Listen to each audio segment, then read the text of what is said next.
গণমাধ্যমের কর্মীরা এসেছেন। লাইসেন্সিং পলিসি হচ্ছে, সেই পলিসি নিয়ে আপনাদেরকে কিছুটা আপডেট দিব। এর পাশাপাশি আমরা বর্তমানে পোস্ট অ্যান্ড টেলিকমিউনিকেশন এবং আইসিটিতে কী করছি তার উপরে কিছুটা ব্যাখ্যা উপস্থাপন করব। আপনারা জানেন যে বিগত 2রা মে 2025 বিটিআরসি সেমিনার হলে আমরা একটা কনফারেন্স করেছিলাম মূলত টেলিকম পলিসি নিয়ে, মাল্টি স্টেক হোল্ডার, সেখানে সাংবাদিক এবং গণমাধ্যম কর্মীদের অনেকেই উপস্থিত ছিলেন। তো সেদিন আমরা বাংলাদেশের ইন্টারনেটকে বিশ্বের অন্যতম নিকৃষ্ট বলে একটা মতামত দিয়েছিলাম আর কি।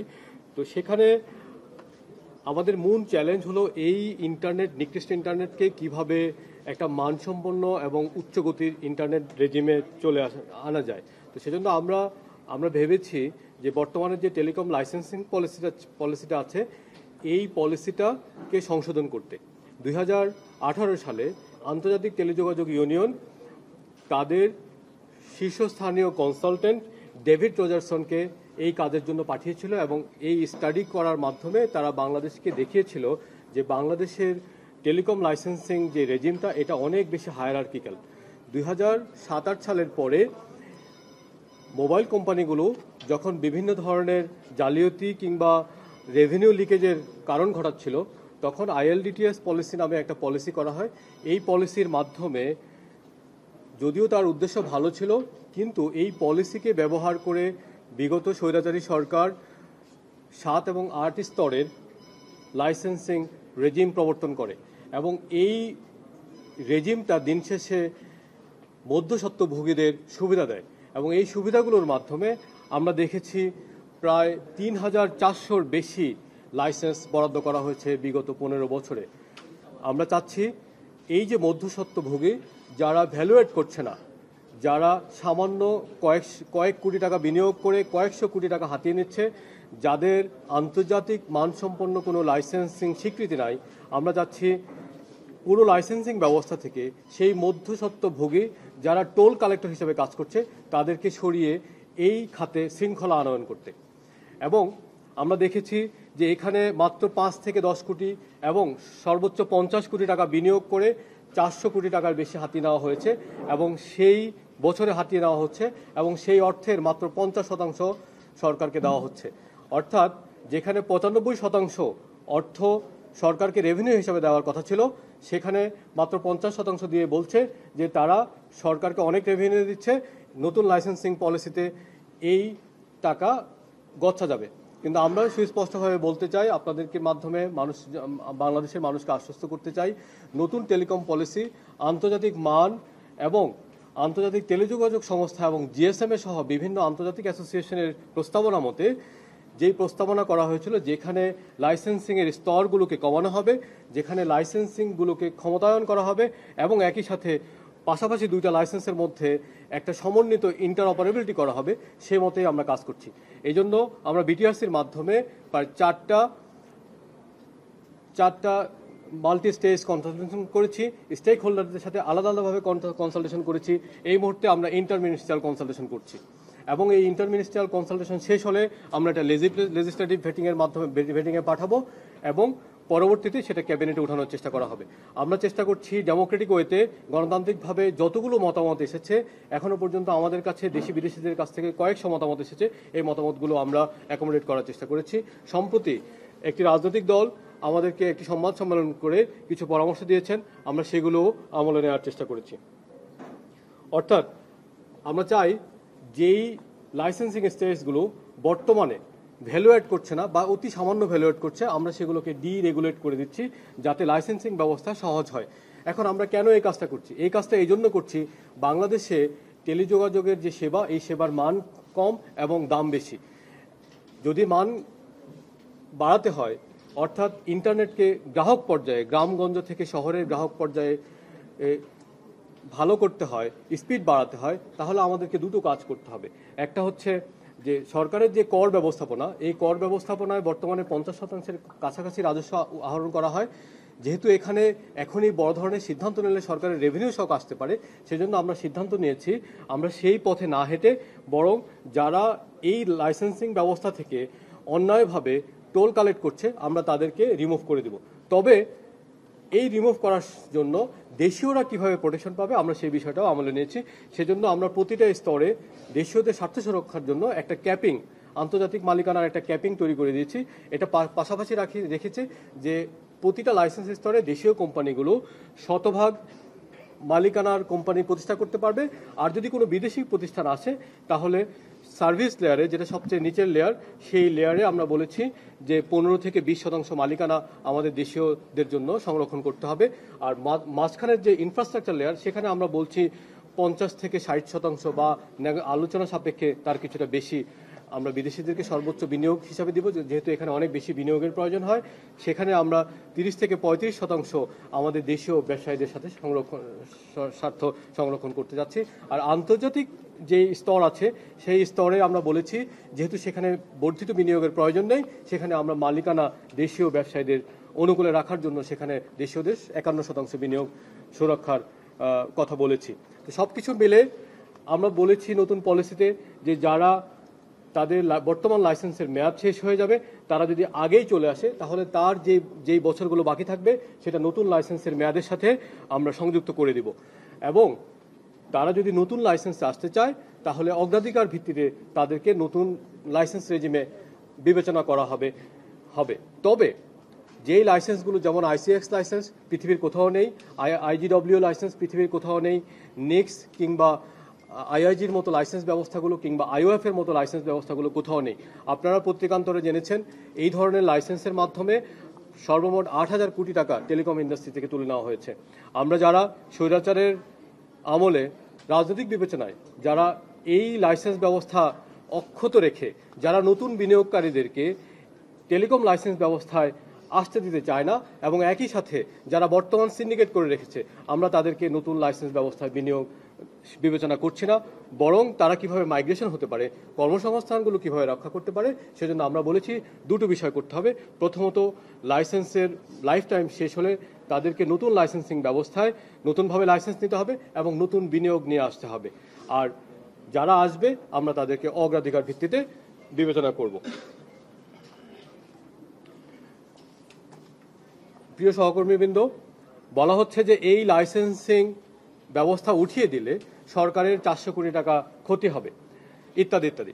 আমরা আপনাদের মাধ্যমে বাংলাদেশের মানুষকে আশ্বস্ত করতে চাই যে টেলিকম যেহেতু একটা ডিজিটাল খাত, এখানে উৎস এবং গন্তব্যে আমরা যদি সঠিক মনিটরিং ব্যবস্থা প্রবর্তন করি, যেটা বিটিআরসির বর্তমানে যে সক্ষমতা আছে, তাহলে এখান থেকে কোনো ধরনের কোনো রেভিনিউ লোকসান হবে না।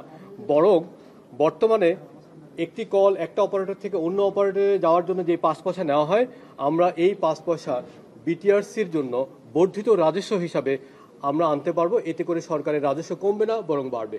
এবং সেই অর্থ থেকে যদি বিটিআরসি চায় তাহলে ইনসেন্টিভ দিয়ে এটা গ্রাহকের যে দাম কমানোর ক্ষেত্রে ভূমিকা রাখবে। এর বাইরে আপনারা দেখেছেন বাংলাদেশে বিভিন্ন দেশ থেকে অবৈধভাবে ইন্টারনেট ব্যান্ডউইথ কিনে আনা হচ্ছে এবং অবৈধভাবে বেচা বিক্রি করা হচ্ছে। আমরা একটা পলিসি করেছি যে ব্যান্ডউইথ ক্রয় বিক্রয়ের ক্ষেত্রে সরকারি যে সাবমেরিন কেবল, তার মাধ্যমে ন্যূনতম 50% ব্যান্ডউইথ কিনতে হবে। কারণ আমরা একচেটিয়াভাবে ভারত নির্ভর হয়ে যাচ্ছিলাম। বাংলাদেশের প্রায় মোট ইন্টারনেটের প্রায় 70% ভারত নির্ভর হয়ে গিয়েছিল। সেজন্য এই পলিসির সুফল আমরা পেয়েছি।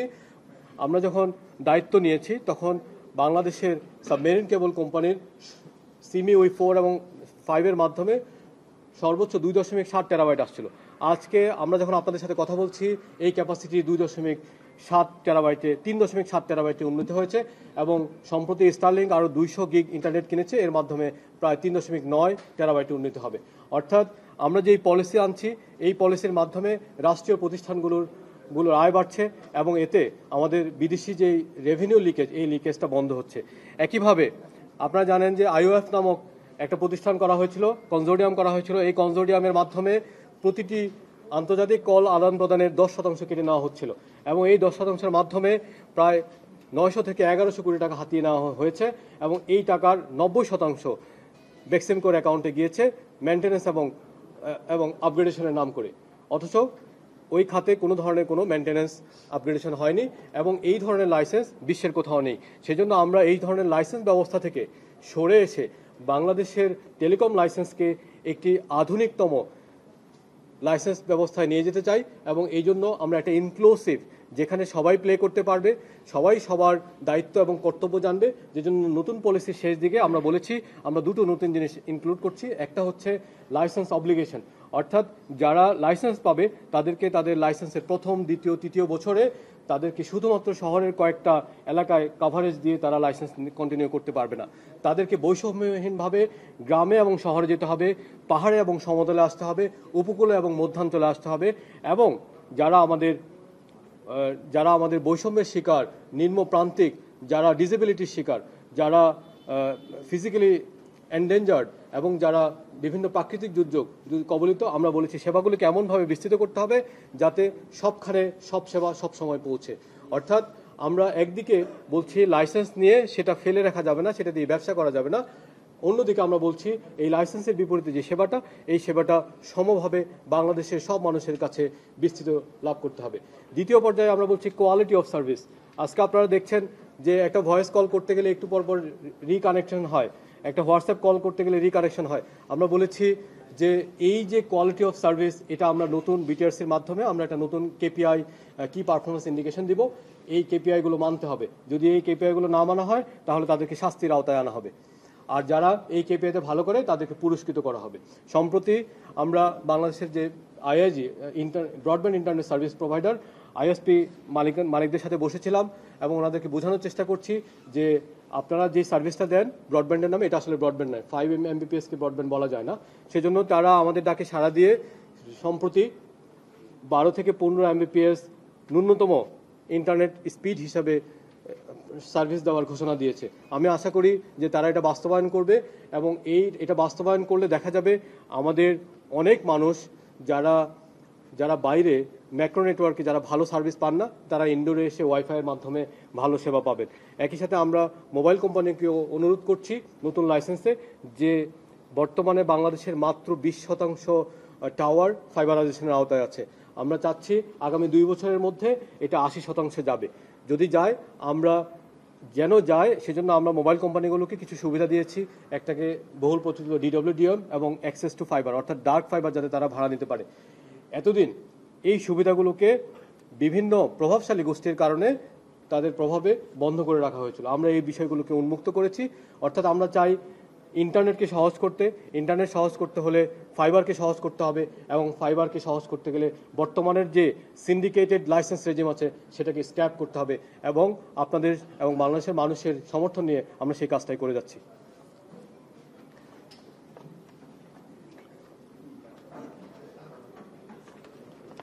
সম্প্রতি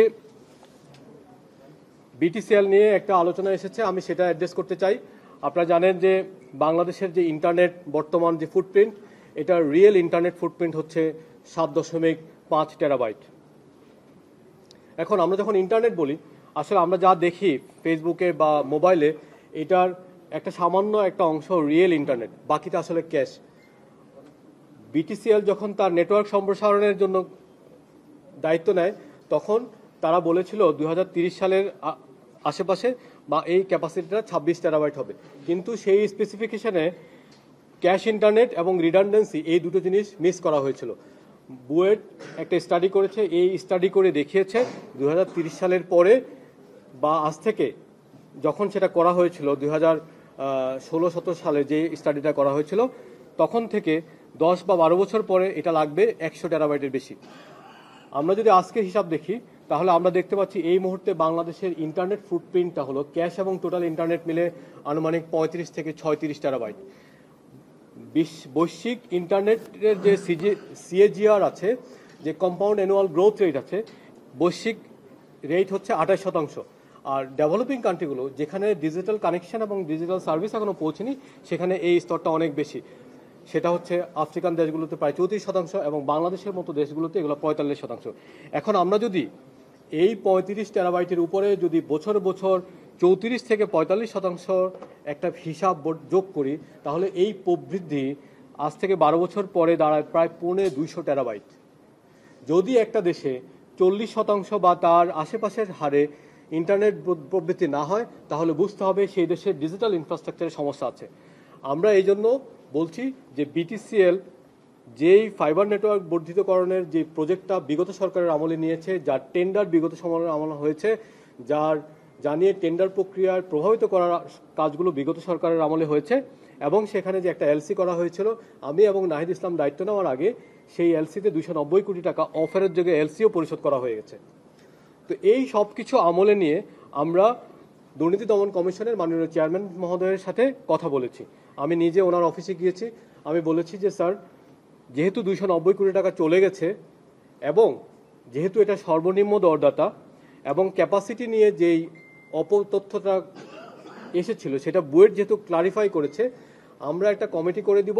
এই কমিটির মাধ্যমে যে ইকুইপমেন্টগুলো তারা প্রতিশ্রুতি দিয়েছে, আপনারা জানেন এটা OSR 9800, M12 এবং M24, এই ইকুইপমেন্টগুলো BTCL এর যে ব্যবসায়িক প্রতিদ্বন্দ্বী বাংলাদেশের বেসরকারি খাতে ইতিমধ্যেই এটা স্থাপিত হচ্ছে এবং ব্যাপক আকারে স্থাপিত হচ্ছে। কিছু বিশেষ কোম্পানি BTCL-কে এই মার্কেট থেকে আউট করে দিতে চায়। তো আমরা এই বক্তব্য যখন তুলে ধরেছি, তখন বলা হয়েছে ঠিক আছে, আমাদেরকে বিস্তারিত জানানো হোক। সেই রেফারেন্সে আমি মাননীয় দুদক চেয়ারম্যানকে একটা চিঠি লিখি। এই চিঠিতে আমি মূলত আমার যুক্তিগুলো তুলে ধরি যে যেহেতু টাকাটা চলে গেছে, যেহেতু আমাদের BTCL এর ক্যাপাসিটি সম্প্রসারণ দরকার। আপনারা জানেন যে বর্তমানে যে ক্যাপাসিটি আছে এটা জেলা পর্যায়ে মাত্র 1 Gbps, এটা দিয়ে আসলে বেটার কোয়ালিটি ইন্টারনেট সেবা দান অসম্ভব। এখন এই মুহূর্তে BTCL যদি এই নেটওয়ার্কটা আপগ্রেড না করে, তাহলে খুব দ্রুতই সে মার্কেট আউট হয়ে যেতে পারে। এখন যেহেতু তার প্রতিদ্বন্দ্বীগুলো নেটওয়ার্ক আপগ্রেড করছে এবং BTCL বিভিন্ন ঝামেলার কারণে, যেগুলো সাবেক সরকারের আমলে দুর্নীতির অভিযোগ এবং বিভিন্ন কারণে এই কাজটা বন্ধ হয়ে আছে, সেজন্য BTCL এর যে ফাইবার নেটওয়ার্ক আছে এটা এক্সপান্ড করা যাচ্ছে না। উপরন্তু আমরা বলেছি BTCL এর মোট প্রজেক্টের মধ্যে দুটো বিষয় আছে, একটা হচ্ছে IP নেটওয়ার্ক আর একটা হচ্ছে ফাইবার DWDM নেটওয়ার্ক। IP নেটওয়ার্কের কাজ 70 থেকে 80% অলরেডি হয়ে গেছে, কিন্তু সেই 300 কোটি টাকা আজকে কোনোই কাজে আসছে না, কারণ সেই নেটওয়ার্কের যে সার্ভারগুলো বসানো আছে সেই সার্ভারগুলো সংযোগ করার জন্য আমাদের DWDM নেটওয়ার্কটা দরকার। তো সেজন্য আমরা যুক্তি উপস্থাপন করেছি, যেহেতু টাকা চলে গেছে আমাদেরকে কাজটা করতে দেওয়া হোক। আর যেহেতু ইকুইপমেন্টটা বর্তমান বিশ্বে ব্যবহৃত বহুল প্রচলিত ইকুইপমেন্ট, আমরা একটা কমিটি করে দিব, যেই কমিটি নিশ্চিত করবে যে রাইট ইকুইপমেন্ট যেটা প্রতিশ্রুতি দেওয়া হয়েছে সেটা আসবে। এটাকে অপব্যাখ্যা করে আমাকে ব্যক্তিগতভাবে আমার মিনিস্ট্রিকে এবং আমাদের সরকারকে চরিত্র হননের একটা চেষ্টা আপনারা মিডিয়াতে দেখেছেন। আমি এর নিন্দা জানাই এবং আমি সুস্পষ্টভাবে বলতে চাই, আমি এবং আমার মন্ত্রণালয়ের বর্তমান দায়িত্বপ্রাপ্ত আমরা যারা আছি তারা কোনো ধরনের কোনো দুর্নীতিতে জড়িত নই, এবং এখানে যত ধরনের কাজ হয়েছে প্রত্যেকটা কাজ আগের সরকারের আমলে হয়েছে। আমরা শুধুমাত্র কিছু চিঠি আদান প্রদান করে আমাদের মতামত ব্যক্ত করেছি এবং মতামত ব্যক্ত করে চিঠির শেষ লাইনে মাননীয় দুদক চেয়ারম্যানের আন্তরিক সহযোগিতা প্রত্যাশা করেছি। এর বাইরে আমরা কোনো নির্দেশ দেইনি। আর উল্লেখ্য যে এখানে এই প্রজেক্টের বিপরীতে দুদকের পর্যবেক্ষণ ছাড়া কোনো ধরনের কোনো মামলা নেই। তো সুতরাং যেই বিষয়টা করা হচ্ছে, আমরা বলছি যদি এই কাজটা না করা হয় এবং এই এলসিটা না করা হয়, তাহলে দুটো ঘটনা ঘটবে। 300 + 300 600 কোটি টাকার গচ্ছা যাবে এবং একই সাথে BTCL তার যে DWDM বাজারে, এই বাজারে দুর্বল হয়ে এখান থেকে মার্কেট আউট হয়ে যাওয়ার একটা সম্ভাবনা আছে। তো সব মিলে আমরা বলতে চাই, ICT-তে আমরা যে কাজগুলো করছি আপনারা জানেন যে সেখানে আমরা প্রায় 2,500 কোটি টাকার অন্যায্য প্রকল্প বাদ দিয়েছি। আপনার খেয়াল করে থাকবেন, নতুন বাজেটে আমরা কোনো ধরনের ICT থেকে কোনো নতুন প্রকল্প তুলি নাই। এই জন্য তুলে নাই, একনেক মিটিংয়ে NEC মিটিংয়ে আমি স্যারকে বলেছি যে স্যার, যেহেতু এখানে অনেক দুর্নীতি হয়েছে, 20টার মতো প্রজেক্ট ICT-তে আছে, 6টার মতো প্রজেক্ট পোস্ট এবং টেলিকমে আছে, আমি চাই এই প্রকল্পগুলোকে অপটিমাইজ করতে, অর্থাৎ এখানেকে একটা শৃঙ্খলা নিয়ে আসতে। এটা যখন শেষ হবে তখন আমরা নতুন প্রজেক্ট তুলব, সেটা দক্ষতা ট্রেনিং এবং দক্ষতা কেন্দ্রিক বিষয় হতে পারে। তবে আমরা আমাদের মন্ত্রণালয়ের সবাই মিলে আমরা চাচ্ছি যে বিদ্যমান যে স্পেসিফিকেশনগুলো আছে সেখানে আমরা অনেক ভুল পেয়েছি। যেমন ডেটা সেন্টার আছে কিন্তু সেখানে সাইবার সিকিউরিটির কোনো এলিমেন্ট নাই, মনিটরিংয়ের কোনো এলিমেন্ট নাই, এনভায়রনমেন্ট কন্ট্রোল করার জন্য কোনো এলিমেন্ট নাই। আমরা এমন কোনো টেন্ডার দিইনি যেখানে যেই কোম্পানিটি ফাইন্যান্সিয়াল এবং টেকনিক্যাল ইভ্যালুয়েশনে নাম্বার 1 হয়নি। অর্থাৎ আমরা সর্বক্ষেত্রে কমপ্লায়েন্স আনার চেষ্টা করছি, এবং যেহেতু আমরা এই কাজগুলো করছি সেজন্য যারা এতদিন দুর্নীতি করেছে তাদের স্বার্থে আঘাত হানছে। যেই কোম্পানিগুলো স্বৈরাচারের রাজনৈতিক প্রভাব ব্যবহার করে লাইসেন্স নিয়েছে, যারা সরকারি কোম্পানিগুলোর কাছে শত শত কোটি টাকা দেয় না, যারা ব্যাংকগুলোর কাছে ঋণ খেলাপি, তারা আমাদের বিরুদ্ধে অর্থ ব্যয় করে অপপ্রচারে লিপ্ত বলে আমি সন্দেহ করি। আমি গণমাধ্যমের কর্মীদেরকে সরকারের যে উদ্যোগগুলো আছে সেই উদ্যোগগুলোর বিষয়ে বস্তুনিষ্ঠ তথ্য এবং উপাত্ত ভিত্তিক প্রতিবেদন দেওয়ার ব্যবস্থা করছি। শুধু তাই নয়, আমি উল্লেখ করতে চাই, আমরা দুটো শ্বেতপত্র তৈরি করেছি মাননীয় প্রধান উপদেষ্টার নির্দেশনায়। আইসিটিতে আমরা আইসিটি শ্বেতপত্র করছি এবং টেলিকমে, ডাক এবং টেলিকমে আমরা দুটো আলাদাভাবে শ্বেতপত্র করছি। একটি শ্বেতপত্রে বিশ্বের স্বনামধন্য মোনাশ বিশ্ববিদ্যালয়ের প্রফেসর ডক্টর নিয়াজ আসাদুল্লাহ নেতৃত্ব দিচ্ছে, আর একটি শ্বেতপত্রের নেতৃত্ব দিচ্ছে বাংলাদেশ প্রকৌশল বিশ্ববিদ্যালয়ের অধ্যাপক কামরুল হাসান। আপনারা আপনাদের যে যাবতীয় ফাইন্ডিং তাদের মাধ্যমে পৌঁছাতে পারবেন এবং তারা সবাই দুটো মন্ত্রণালয়ের সামনেই পোস্ট বক্স রেখেছে, ইমেল দিয়েছে এবং পত্রিকায় বিজ্ঞাপন দিয়ে আপনাদের কাছে তথ্য চেয়েছে। আপনাদের যদি যে কোনো ধরনের যে দুর্নীতির অভিযোগ আপনারা সেখানে রাখতে পারবেন। এবং এই বলে আমি আমার বক্তব্য শেষ করছি। আমি মনে করছি আমরা দেশের মানুষের জন্য যা ভালো তাই করছি এবং আমাদের মোরাল স্ট্রেংথ এত বেশি যে আমরা এই কাজগুলো শেষ করে যাব এবং সেই দৃঢ়তা নিয়ে আমরা আমাদের কাজ করব। ধন্যবাদ। প্রশ্ন করলে আপনাদের পরিচয়